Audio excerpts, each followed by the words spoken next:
This storm is coming like a ghost now. All the clubs are being closed down. This place is coming like a ghost town. Bands won't play no more. Too much fighting on the dance floor.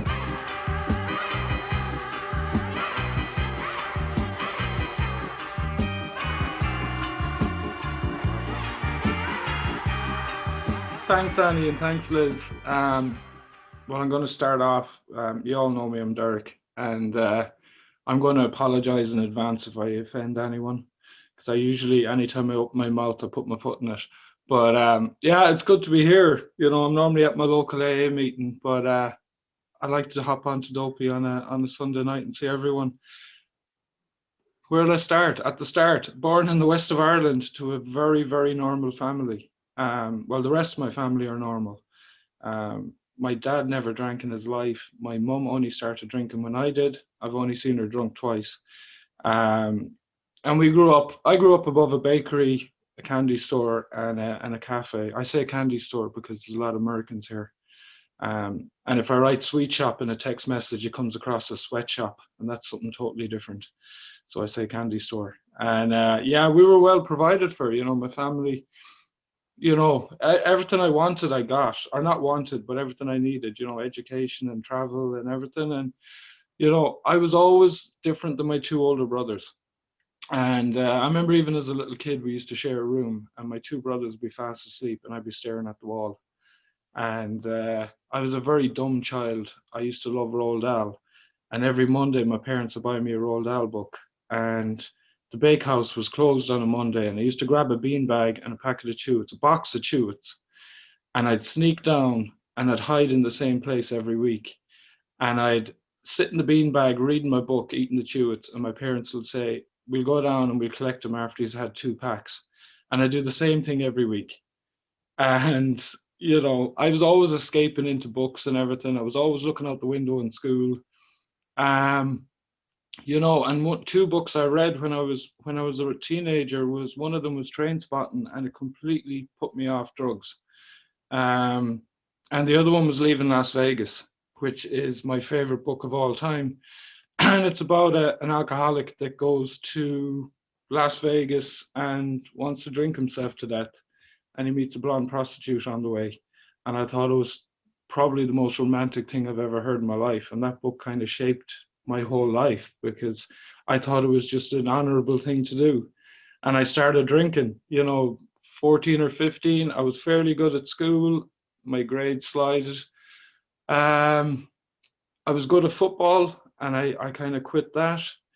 And I even stopped reading books for a while. And I just, you know, I was like, the first time I drank was 2 cans of cider. And the second time I drank, I blacked out.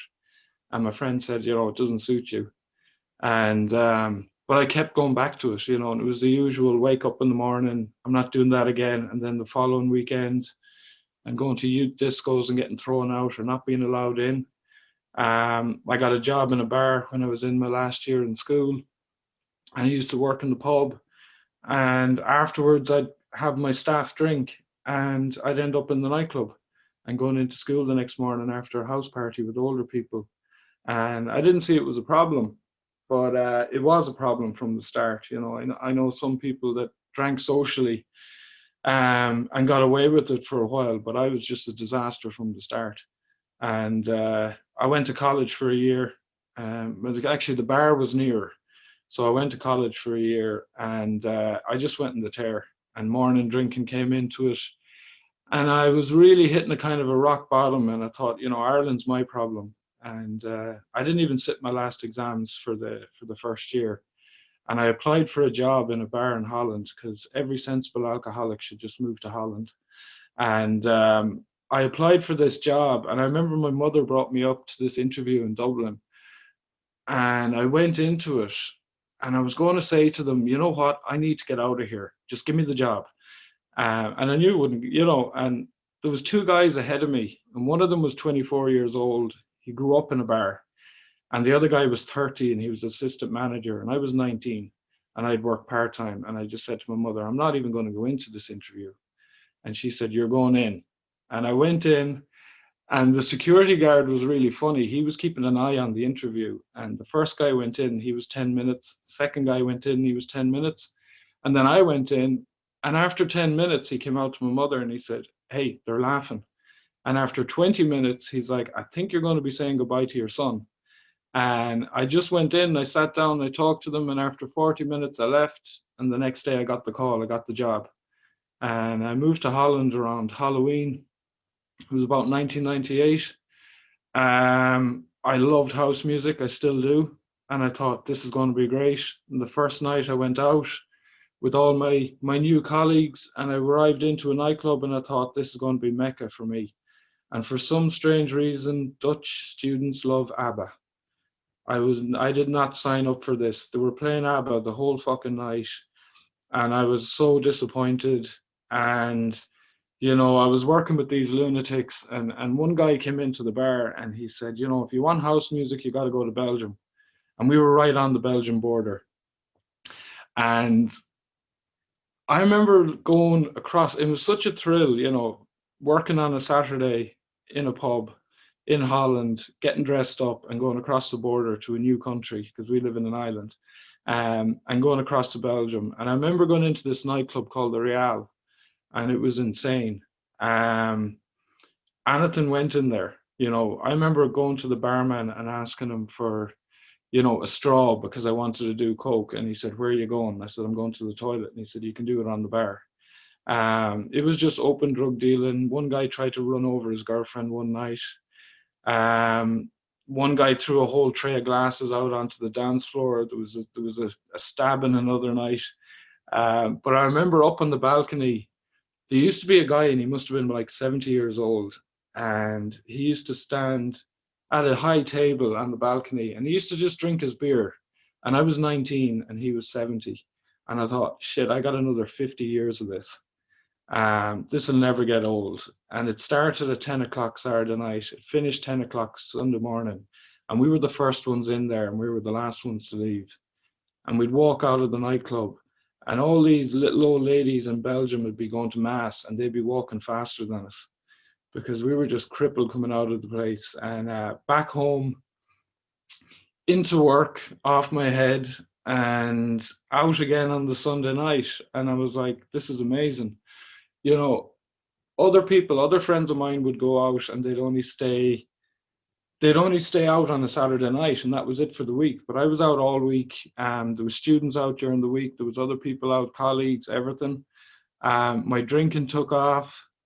I remember my boss came to me and he said, there's a lot of drink going missing. I thought, shit, I'm gonna get sacked. And he said, I'm gonna put you in charge of stock taking. And I thought, this is good. And I realized then that it was so much easier to drink kegs of beer and get away with it than bottles. They could be easily counted. And after a couple of months, he came to me and he said, Derek, he said, there's still a lot of drink going missing. And he put cameras in. And I was like, damn. And I remember for 3 nights I didn't drink in the pub after work. And on the fourth night, I went out the door, I turned off all the lights, and I went in the back door, and I sit at the bar on my own drinking in the pitch black. And when people say, your way around work with your eyes closed, I used to sit there, and the cleaners used to come in, and I used to hide from the cleaners, and they were Jehovah's. They knew I had a problem. And I used to run out the back, and when they'd go, I'd come back in again. And they used to leave little leaflets on the bar for me going, we can help you find Jesus, and we can help you have a life without drinking drugs. And I remember one day they caught me, and I said, yeah, I was a smart arse. And they were like, oh, we can help you find Jesus. And I'm like, he's fine. He was behind the couch. But even they knew it. And I was a disaster. And everything was party, party, party, one night stands, messing around. And then I met up with a bunch of people. It was every Saturday night there used to be a big house party in the oldest theatre in Holland. And it was like Tiesto and DJ Jean and all these guys. And I met up with these really cool Maastricht people, sensible people, but love to party as well. And I used to hang out with them once a month. And one of them was Mark, who's now probably my best mate, and his sister Valerie. And I remember at Christmas they used to invite me to their house, Easter, Halloween, all I was like family to them. And I had a double life as well though, because I was buying drugs in the dodgiest bars, and then I was going out to the best bars and hanging out with all these cool people, and it just got out of hand. Um, I remember, my colleagues coming to me and saying, you have a problem. And, I thought, what is the one thing that will calm me down? And I remember working in the bar one night, and this girl came in, and I was cocky when I was drinking and when I was on coke. But this girl came in and I ran away from her. I dropped a glass and I ran away from her. And she came in the second night and I dropped a glass and I just ran away from her. I hid from her. Um, and then the third night she came in, I did the same thing. And even the chef came out of the kitchen and said, damn, she must be in again. And everyone knew it. But I went out another night, and the next day her friend said to me, he says, oh, you finally talked to her. And I said, what do you mean? She said, you were talking to her for an hour last night. And I was in a blackout. I couldn't remember. And she said, she's going to come in next week. You got to ask her out. She came in. I didn't drop the glass. I did run away from her. I filled it with vodka and I went down and I asked her out. And the following Saturday night, we were supposed to go to the nightclub in Belgium. Her friend's car got rear-ended. So we ended up going out in Maastricht. And it was the time of the foot and mouth disease, and she lived in Belgium. And I remember getting a taxi to the border, and then we had to climb a wall and walk to her place. This was 1990, no, this is 2000. And in 1998, before she left Czech Republic, she was Miss Summer at Czech Republic. And I remember sitting there and seeing this girl in all these magazines and everything. I thought, fuck, I've arrived. I won't fuck this up. And I did fuck it up. It wasn't long after she realized, even the first time we had a drink together, she says, you drink fast. And we started going out and we tried to have a normal relationship. And she was like, come on, we go to the museum. And we went to the museum. And I stopped on the way and I said, you want tea? And she said, yeah. And I had a beer and she had a tea. And after a while then she noticed that the wheels came off. I remember she brought me to a counselor. She tried her best. She booked an appointment and paid for it and brought me to a counselor. And the counselor said to me, he said, you're going to lose everything. He told me I was an alcoholic. He told me I was an addict. And I said, I couldn't be. I was too young. I didn't get the message. And I remember she fired it at me one day when I said, how do you know I'm an alcoholic? And she said, my father is. Not long after that, I went out one night after work and I went swimming with her best friend in the river. And I came home at 7 o'clock in the morning, soaked wet, and thought that she'd think it was hilarious. And I'm a huge Twin Peaks fan. And I had a Sherilyn Fenn poster above my bed. And she shredded my Sherilyn Fenn poster. And she came in at lunchtime and she said, I'm leaving you. I'm going back to my mother in the Czech Republic. So a few days later, I got a bus to the Czech Republic and it took 14 hours. I went from Holland to Belgium, Luxembourg, all the way across Germany. And the only thing that could play on the bus was Mr. Bean, because there's no talking in it.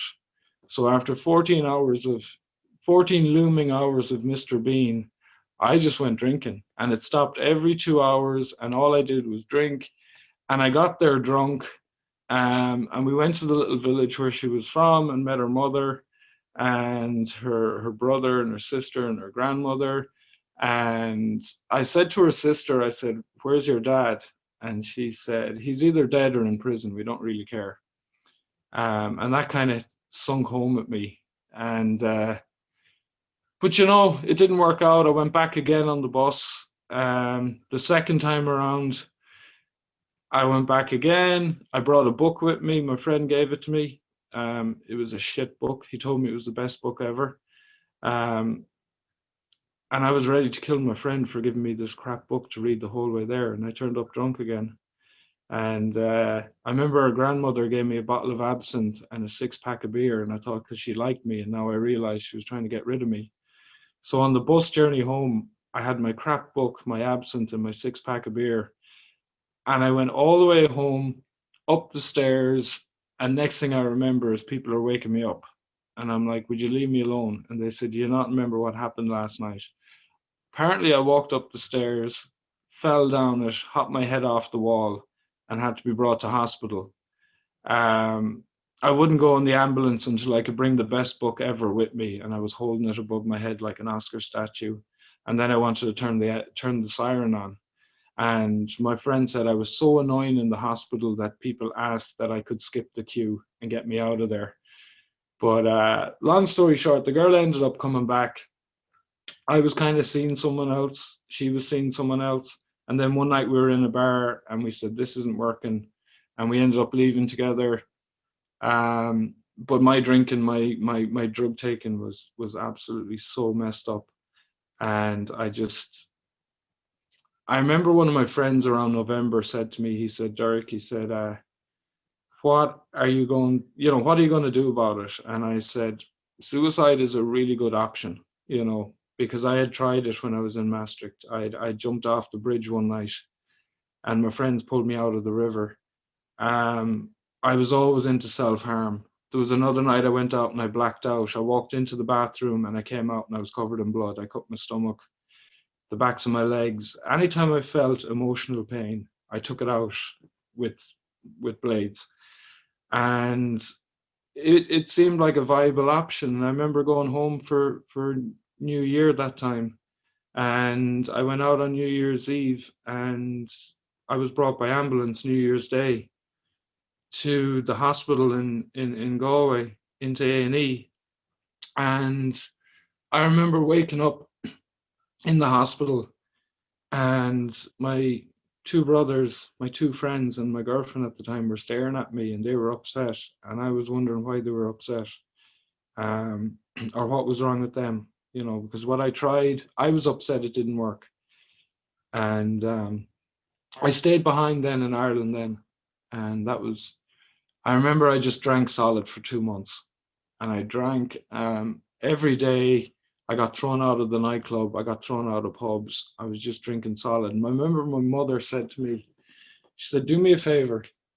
She said, will you do something about your drinking after your birthday? And my birthday was Easter Saturday.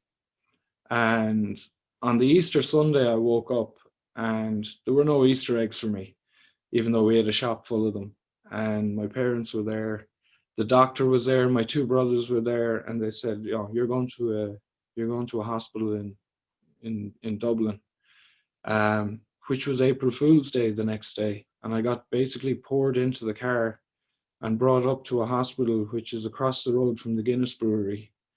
Whoever decided to build a place across the road from the Guinness Brewery didn't really think that out. And I went in there. One thing I learned is next time going to the hospital, bring your own pajamas, because I didn't bring pajamas. And they gave me these luminous green hospital standard pajamas. A fucking airplane would have landed on me if I was out in the garden wearing them. And I remember sitting there on April Fool's Day, and there was a guy sitting across from me at the table, and he had a bean stuck to his chin the whole time during dinner, and I'm in these pajamas. And a nurse came down to me and said, do you want a Cadbury's cream egg? Happy Easter. And I thought, this is a rock bottom. I did the unit. I hated being there. I was in denial the whole time. Eventually, we had to do the first step, and I wrote my story out. I wrote the whole thing out, and it was like writing just an essay for school or something. But when I read it out in the group the next day, I had a spiritual awakening. It just came clear to me that I did have a problem. Um, and I admitted to being an alcoholic, and I walked out of there. But I didn't go to meetings. I didn't do the suggested things. And I went crazy. I went absolutely insane. No meetings, no support group, nothing. And eventually I picked up a drink again. I drank for like 6 months. All the stuff that was happening over years was happening in months then. And I just got into so much trouble. And I remember at the time, my mum, she we all worked together, and out the back of our shop there's a yard, and the door was open one day, and it's always open, and something told me to go out the back, and I went out the back, and my mum was lying in the yard, and there was blood coming from her head, and she had fallen, and we called an ambulance for her, and she was 6 months before she got well again, and I had been drinking the week before that, and around the Christmas time, my mum caught me drinking, and she blamed herself and her accident, and I had to go to her later on and say I was drinking before that. I stopped drinking when she caught me, but I went back again, a year or two later. And the last time I drank, it was 3 weeks. I can't remember exactly when I picked up, but I just picked up a drink, and 3 weeks later, I just couldn't stop. And I remember going into my parents, and I said to them, I need help. And they said, stay tonight. And we had the cat Cujo then, and he was a snob. He wouldn't sit in your lap. He'd just stare at you. If he knew how to use a tin opener, he'd fucking leave us. But I remember that night I went up to my old room, and he came up to the room, and he sat up on the pillow beside me, and I said, shit, I'm in trouble. And I woke the next morning, and I went down to my parents, and I said, you know what I said last night? Forget about it. I'll be okay. And they said, no, we've rang the hospital. You're going to Dublin again. And I ran to the early house. I knocked on the door. I was drinking there until my brother picked me up. And it was the longest journey in my life to Dublin, because all I wanted was a drink. And I said to my brother, can we stop here? And he said, nope. Every hotel I saw and every bar, I was like, can we stop here? And he was like, no. And we got to Dublin and went into the hospital, and they said, you're going to be an hour before you're admitted. So I went outside and I had a cigarette, and I stared in the window at my brother. The second time I had a cigarette and I stared in at my brother. And the third time I was going out, he said, don't be staring in the window at me. And I went out the door and I ran to the train station, and I threw a fiver up on the bar, and I said to the guy, I want a pint of Carlsberg. And I had it gone before he could give me my change. And I went back up to the hospital, and I got admitted. I brought my own pajamas this time, and I remember I was sitting in the smoking area on a wooden bench, and I just said that the game is up with me. I can't do this anymore. And I just threw in the towel right then, and I did the unit.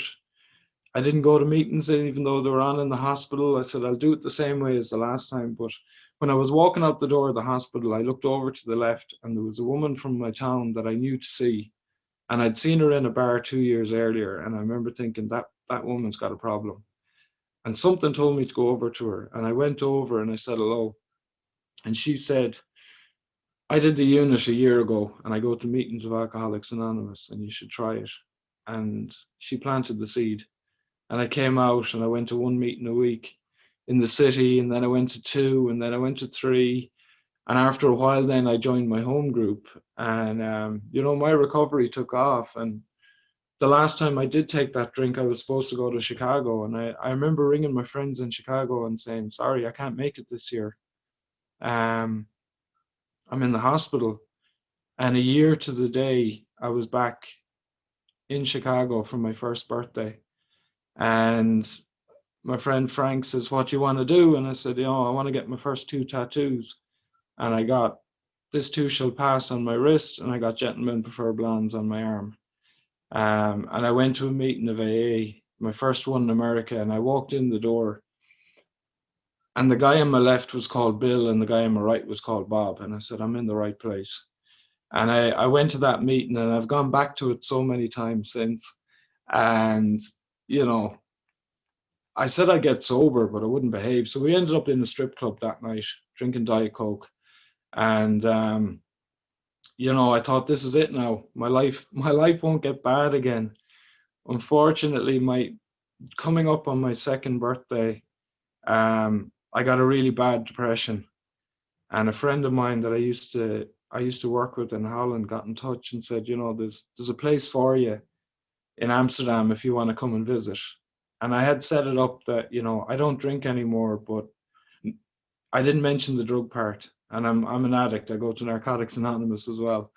But I was kind of setting it up, and I was going to fly to Frankfurt, and I was going to get a train up to Amsterdam, not tell anyone where I was going, and take a load of drugs, and then go home again and start again, which is just basically suicide for me. And something, you know, came into my head, and I rang the hospital, and they said, look, we'll take you in tomorrow. They skipped me ahead of the queue. I'm back into the hospital. I spent 10 weeks in the hospital with depression. I came out. I hit another rock bottom a few months later, and I ended up back in that hospital for another 9 weeks. But I had to do it to stay sober. And my third birthday, you know, the magic happened. I went to LA for the first time, and I got there, and it was my third birthday, and my friend says, what do you want to do? And I says, I want to go to a meeting, and I want to buy a dozen roses. And I went to a meeting, and I bought a dozen roses. And you know, my primary addiction is blonde women, so I went to Marilyn Monroe's grave, and I brought the dozen roses there. And there's a marble bench for her fans in Westwood Cemetery. And I remember sitting on the bench and thinking, 3 years ago, I was on a wooden bench in my pajamas.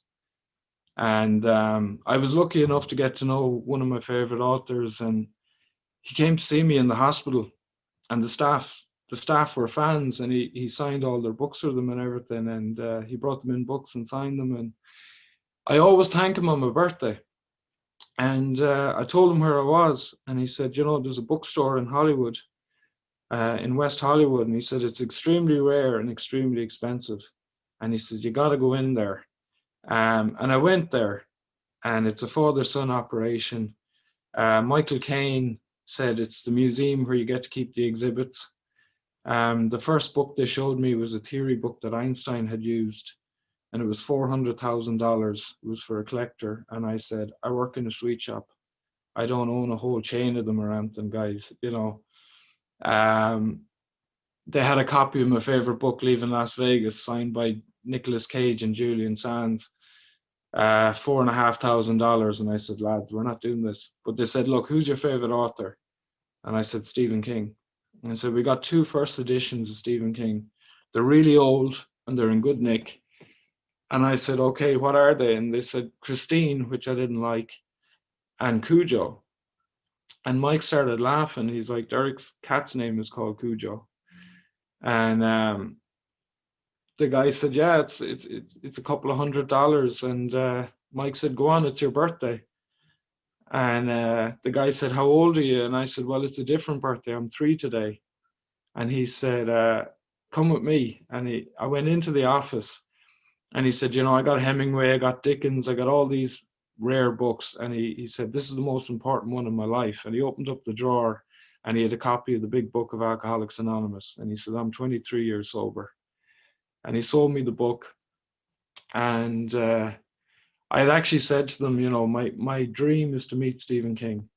And they said, it's not going to happen. I said, I know. He said, he doesn't tour, you know, he's old, he's tired, he wants to be left alone. And I said, yeah, I'll never get to meet him. And a week later, I was in Chicago at my friend Frank's house. And I got an email from the Stephen King website saying that he was going to be in Paris 2 months later, signing books for 2 hours. And I had booked my flight within minutes. And 2 months later, I flew to Paris after working on the Monday. I flew overnight. I went to a meeting. I went to the hotel and got ready, and I stood outside a bookshop at 3 o'clock in the afternoon on a Tuesday. And Stephen King wasn't going to be there till 1 o'clock on the Wednesday, but I wasn't going to miss my you know, I wasn't going to miss seeing him. And there was a French guy was the first guy, and the second guy was Italian, and they said, you can be number 3. And I started queuing with them, and more people arrived. 8 o'clock that night, French television came along and interviewed the 3 of us. I went up to the hotel to get changed, and I walked in, and the guy in reception said, you were on television half an hour ago. I went back, we queued the whole night. We were sneaking off and getting a quick coffee and stuff. And the next morning at 11 o'clock, I ended up on television again. And we got interviewed. And I remember a friend from Strasbourg texted me and said, you know, you're on French television. And she said, did you really have to wear a fucking Lindsay Lohan t-shirt? My finest moment. And I was wearing my Free Lindsay t-shirt, but it's my lucky t-shirt. And I remember ringing my mom and saying, Mom, I was on television. She goes, what the fuck did you do now? And I said, nothing, you know. So 2 hours later, we got all brought in, the first 20 people. And I still couldn't believe it was happening. And we went in and the security said, you have your book open. He signs it, you go. And the first guy went up, signed the book, go. Second guy, then it was my turn. And I had my copy of Cujo and I flipped it over in front of him and he said, what's this? And I said, that's my cat Cujo. I had a photo of him. And I said, all I ever wanted to do was give you a photo of the cat and thank you for all the books. And he started laughing. He signed my book and I came out and I was like, holy shit, this is fucking amazing. This is what it's all about for me, you know. A week later, someone sent me a message and said, you know, check out the publisher's website. And there's a photo of me standing in front of Stephen King. And at that moment, he's smiling at the photo of the cat. And that's, you know, after having a rock bottom in recovery, you know, it really gave me faith and I just kicked on. I went to meetings, I did the suggested things, I kept my head down.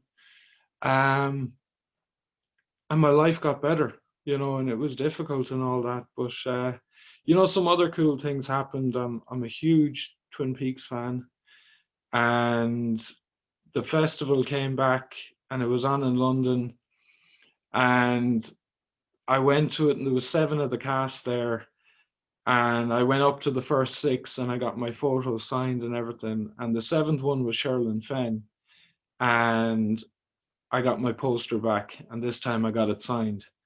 And I remember sending my ex a message and I said, do you remember my poster? And she said, yeah. And I said, well, I got it back now and it's signed. And I did say, look, I'm sorry for the way I treated you years ago.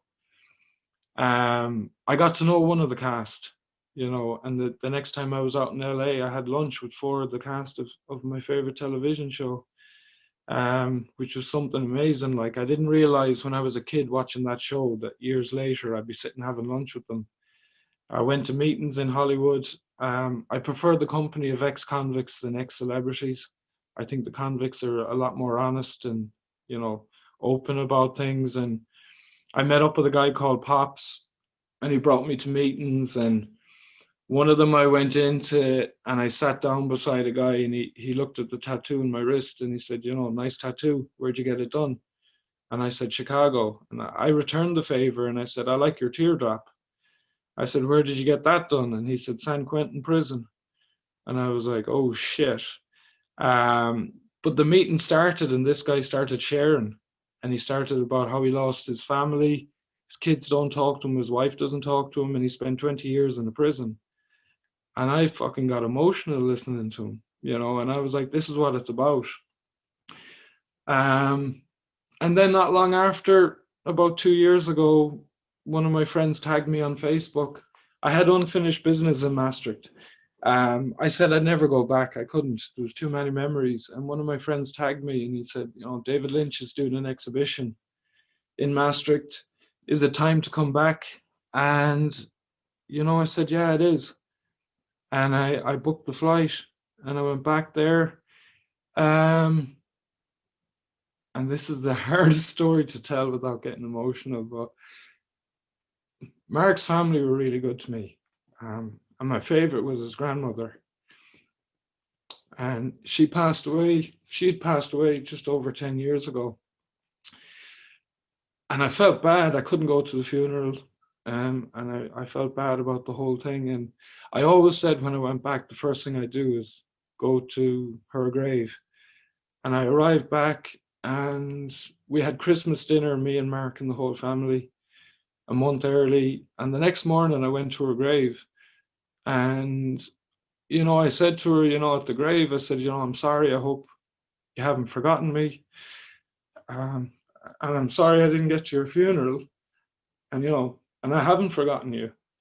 And my favorite story about her was it was her 80th birthday, and she came into the bar, and she never went into the bar before, but she wanted to see her extra grandson. And she came in with her daughter, and they sat at the bar drinking tea.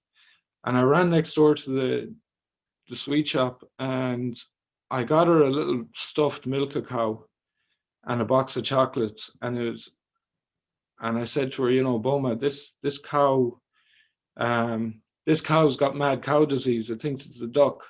And I was quacking at her. And she always said, Derek is geck, which means Derek is silly. And she used to always say that about me. And every time I went back to Ireland, then I'd get her a different stuffed animal. I get her a little sheep, and then a duck and a pig. And, I'd always thought about that little cow. So we went after the grave. We went to Boy and Ellie's house, and they had photographs of her from me. And they said, and Ellie said to me, you remember the cow? And I said, yeah. And she said, well, since you left until the day she died, she said that she had all them animals lined up on her windowsill. And I felt fucking great after that, and I went to the exhibition. I caught up with some friends. I went to see my friend Misha. I used to go clubbing with them, and I rang his doorbell, and I hadn't seen him in 16 years, and it was like I hadn't seen him in a week. And he said, "Come on in." And we sat around and we talked, and he said, "All the nightclubs are gone in Belgium," and that was his way of saying, the party's over. And when I was leaving, he said, "Whatever you're doing, just keep doing it, because it's working." And I went back a month later, and this time I saw my friend Anouk. Um, I remember the millennium, and we were off work, and I bought drugs the night before, and I took a drink, and I took all the drugs that were meant to be for the night before and for my friends, and I went on a binge for like 16 hours before I went out. And I remember I had a lovely white shirt, brand new, and I was going out the door, and I got a nosebleed all over it. And my friend Anouk had to undress me, clean me up, and dress me up again and send me out the door. And the last time I saw her, I was in trouble. I was broke, and I needed drugs. And I remember going to her and begging her, and I told her a lie. I told her I owed drug dealers money, and if I didn't pay them, I was in trouble. And she gave me money, and I just bought drugs with it. And then I went back. This is 2 years ago, and I remember sitting across from Anouk in a cafe, and she said, "You remember New Year's Eve, and I had to dress you?" And I said, "Yeah." And I said, "I also remember I owe you money." And I had worked it out, and I slid it across the bar to her, and she said, "There's no need." But she wouldn't accept the money, but I did donate it to a charity for her niece that passed away. Um, and we were sitting there, and Anouk we hung out with for 3 years, and there was one stage where she moved to Ireland, and her mother said to me, she said, "Derek, you can still come for dinner, just because she's gone to Ireland." And I remember sitting in the house one day, and I got a text message, and Anouk said, "Do you miss me?" And I said, "No, I still get fed at your house." And she said, "I'm staying in your room tonight in Tuam." She used to get the bus down from Dublin. My uncle would pick her up at the church grounds, walk 100 yards with her suitcase, and let her into my parents' house. And she said that my mum always had the electric blanket on for her, and they spoiled her.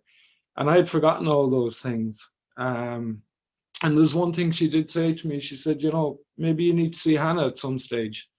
And I said, I'm not ready for that. I can't do that." Um, and a few months later, it was around October, and it came into my head, and I said, I do owe that girl a proper apology. Um, that author that I know had published a book in April, and he named a character after me. So I rang him up and I said, "John, I gotta apologize to someone. Can you sign a book for me?" And he signed the book. I sent her a message on Facebook, and I said, "I'm going to be back in Maastricht in November. I said, will you meet me for a coffee? And she said, when are you back? And I said, Friday the 13th and Saturday the 14th. And she said, there's no fucking way I'm meeting you on Friday the 13th. I'll meet you on Saturday the 14th. And I said, bring your husband, bring your kids, because I don't want to be that guy back in town, you know. And I got there on the Friday, and the Saturday morning I got up, I got a taxi to Liège, which is in Belgium, which is also one of the worst places ever. Like, at least Chernobyl has a history for being bad, but Liège is just fucking awful. And I got a taxi to Liège because every other time I went to Belgium, it was to party, and I got a taxi there just to go to a meeting to go back and do it right. And I went to a meeting that morning, and I got a taxi back, and I was so nervous. I was unbelievably nervous. And what do I do when I'm nervous? I drink more coffee. And I remember walking across the bridge, the one that I used to jump off, and I went up to the square and I met her and her husband and her kids, and we sat and we drank coffee for 2 hours, and then we were walking down the street, and I said to her, I owe you an apology. And she said, okay. And I said, right, here's your apology. And I handed her the book. And she was like, it's a book. And I said, yeah, but you got to read this bit. And she opened it up, and it said, Detective Sergeant Derek Hines. And she says, you're a character in this. And I said, yeah. And I said, go to the front of it. I said, I got John to sign it for you. And it said, Dear Hannah, Derek is a character in this book. For how long remains to be seen. Happy to have helped you out. And she goes, what does that mean? And I said, go to the end of the book. And I said, before you read that, if anyone's going to be happy, what happened to me, it's you. I said, this is your revenge. If you ever think I'm an asshole again, just fucking read this paragraph. And she read it and she goes, you got shot. And I said, yeah. And she goes, I'm fucking delighted. Um, she was so happy over it. Her husband came back with the kids. She explained it to them. The kids were staring at me. They don't understand what fiction is. They were looking for bullet holes. Um, and it was such a relief to get that, to make my apology. And I was walking down the street with her husband, and I said, I hope you're not uncomfortable with me turning up today. And he said, you did the right thing. He said, I heard about your past. He said, I heard you change your life around. And he said, you did it with respect. And he said, you're not the guy I was expecting to see today. And he said, the next time you're in town, we can all go for dinner or whatever. And I walked back across the bridge again. And I remember going into the pub, and my friend Mark was there, and I told him what happened, and his boss was there, and he called me outside for a minute, and he said, Derek, he says, I know Mark over 20 years. He said, I knew about you from Mark when you lived here. And he said, Mark told me what you did this morning. And I said, yeah, I went to Liège. And he said, yeah. And he told me what you did this afternoon. And I said, yeah. And he said, he said, Mark is very proud of you. He says, even I'm proud of you. And I couldn't believe it. And, it was just one of those things. And eventually, last year again, I went back. Mark's dad was unwell. And I think, I didn't want to have that regret, of not spending time with them. So just about a week before COVID hit, I went back to Holland, and I didn't tell them why I was going back, but I wanted to see Mark's dad in case I didn't see him again. And I ended up making Lego with him and his grandson. And then COVID struck, and I ended up thinking about going back into isolation again, into what I was like when I wasn't going to meetings, when I didn't have people around me. But luckily, my recovery groups, they went online. About 2 days into April, I found Dopey. I found a Zoom that Amy Dresner had posted about or something. I said, fuck it, I'll check it out. And I logged in the Saturday night, and Ray was there, Jeff was there, Ben was there, Laura was there, and I just joined Dopey Zoom. And it was the best thing that happened to me in the last year. And I won't pick favorites, but I remember within two Zooms, I was listening to Stephanie speak, and I said, that girl's got it, you know. Um, and I remember I was doing my Saturday night Zoom meeting, and I said to Stephanie, I said, will you share at my local AA meeting? And she said, I've never done a share before. And I couldn't believe it because the message she carried was, it was really strong. And I said, how about we pick a Saturday about 6 weeks from now? And we picked a Saturday, and it was her first birthday.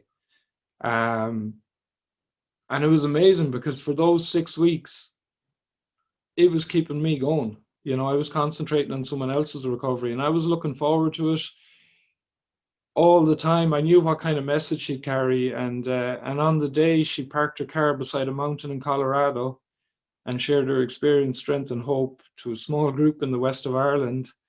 And it was brilliant. I went over the top for her birthday. I went and bought two cakes.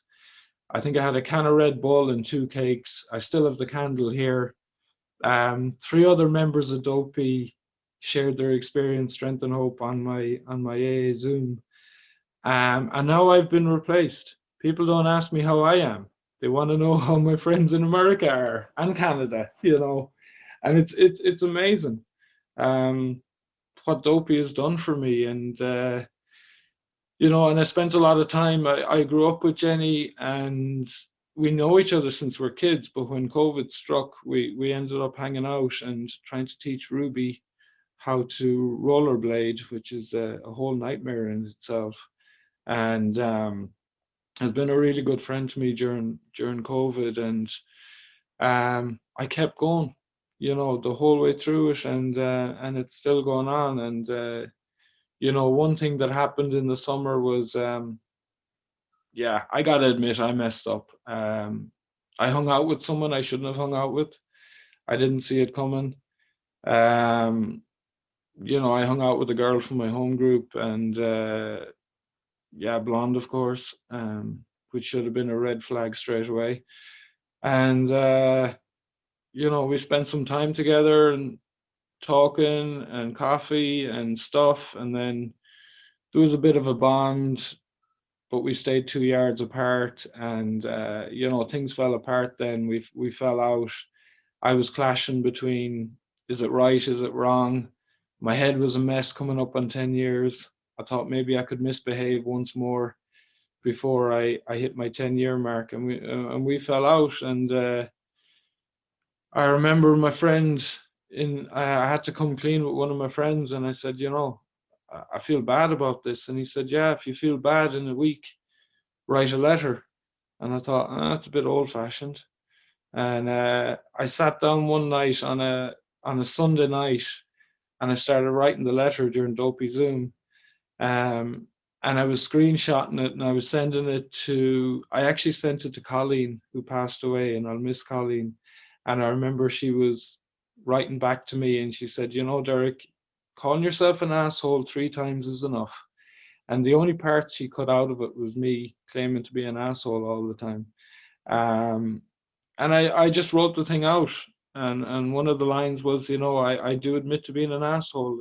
I'm 50% asshole, 30% gentleman, percentage based on my gentlemen prefer blondes tattoo, and 20% coffee. And at the end of it, I said, have a coffee with me, and I'll be 5% less asshole and 5% more coffee. And it felt good to write the letter. I said, I'm doing the right thing. And I Googled the address, I wrote the name on it, I posted it on a Monday morning. No answer Tuesday, no answer Wednesday. Leaving work, I was like a cat with my ass on fire. I was so annoyed. I said I did the wrong thing, and then I got a text message. I got your letter. Um, I'll have a coffee with you. And I rang her, and we were talking, and I said, yeah, I went through every emotion. Did I get the address right? Does your postman hate me? Uh, I thought, shit, what happens if your mother has the same name? And she read it, and she said, oh, my mum did read it. When she opened the letter and said it's from Derek, her mother grabbed it off her, held her at arm's length, and read it. and handed it to her then and said, have a coffee with them. And I ended up going out to her village a few days before she went off to Australia. And I had told her, I'll come out, I'll have a coffee, I'll give you a hug, and I'll wish you the best. And I went out and we had a coffee and we went for a nature walk and we talked for a couple of hours. And I let her in, because I have that problem. I don't like letting people in, but I probably let her in because I knew she was going away. And I enjoyed the day and I gave her a hug. I wished her well. And that's it.